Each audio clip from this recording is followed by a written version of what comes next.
यह भूतिया कुर्सी की कहानी है। कल्याणपुर नाम का एक गांव था। उस गांव से थोड़ी ही दूर पर एक बहुत ही घना और डरावना जंगल था।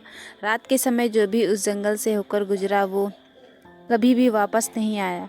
उस जंगल में एक बहुत ही सिद्ध तांत्रिक बाबा रहता था। उसे तंत्र मंत्र के अलावा और कोई भी काम नहीं आता था। वह उस जंगल में रहकर भूतों से बातें करता था और उनको अपने वश में कर लिया था। कभी कभी गांव में किसी की तबीयत खराब होती थी तो वो लोग उसके पास जाते थे और वह तांत्रिक अपने तंत्र मंत्र से उन लोगों को ठीक कर देता था। गांव के लोगों को उस तांत्रिक पर बहुत विश्वास हो गया था। उन लोगों को लग रहा था कि तांत्रिक और हमारे गांव का रक्षक बनकर आया है, लेकिन उन्हें पता नहीं था वह तांत्रिक अपने जादू मंत्र से धीरे धीरे गांव के एक एक आदमी को गायब कर रहा था। तांत्रिक ने अपने पास एक कुर्सी रखी थी।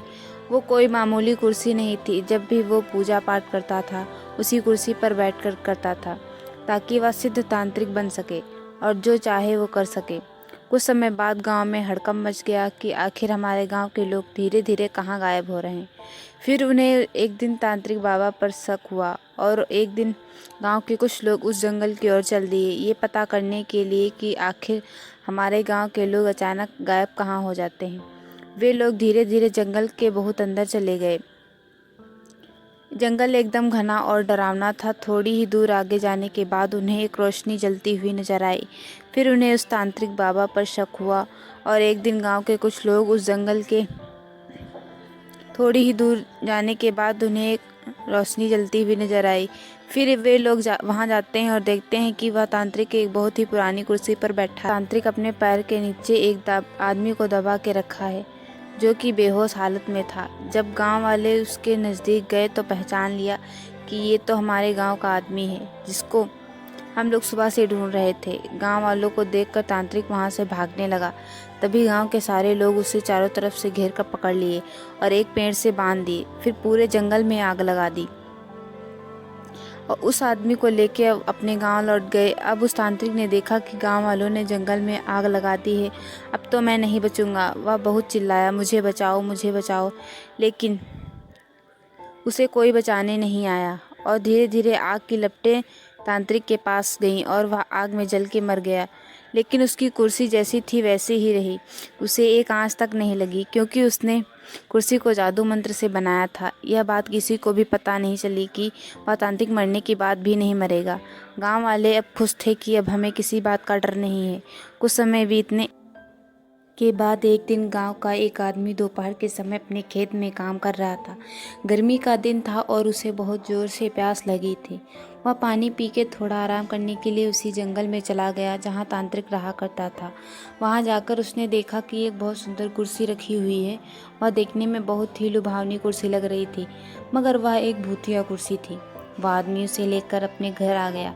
उस कुर्सी को देखते ही उसका मन एकदम खुश हो जाता था।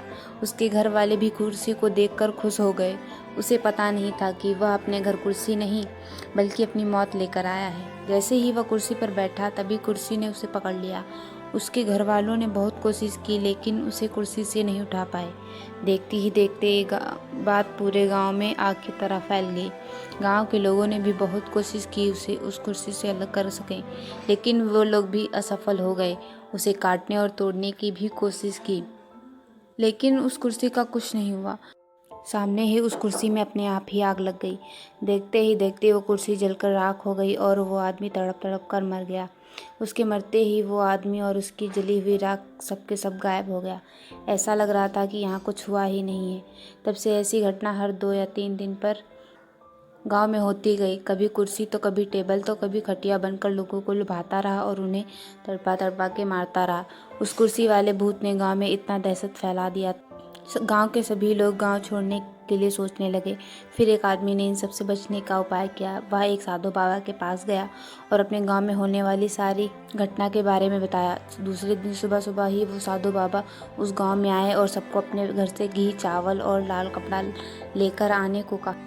साधु बाबा ने उस गांव के चौराहे पर एक पूजा करवाई। साधु बाबा ने सुबह से लेकर शाम तक उस पूजा में हवन किया और सभी लोगों को उस लाल कपड़े में थोड़ा थोड़ा चावल डालकर दिए और बोले कि इस कपड़े को सब अपने घर के दरवाजे पर लटका देना। अब से कोई तुम्हारा कुछ नहीं बिगाड़ पाएगा। सारे लोग ऐसा ही किए जैसा साधु बाबा ने बताया था। उस दिन से उस भूत ने किसी का नहीं किया और गांव के लोग अच्छे से रहने लगे। कहानी पसंद आई हो तो वीडियो को लाइक ज़रूर करें, चैनल को सब्सक्राइब करें। तब तक के लिए धन्यवाद।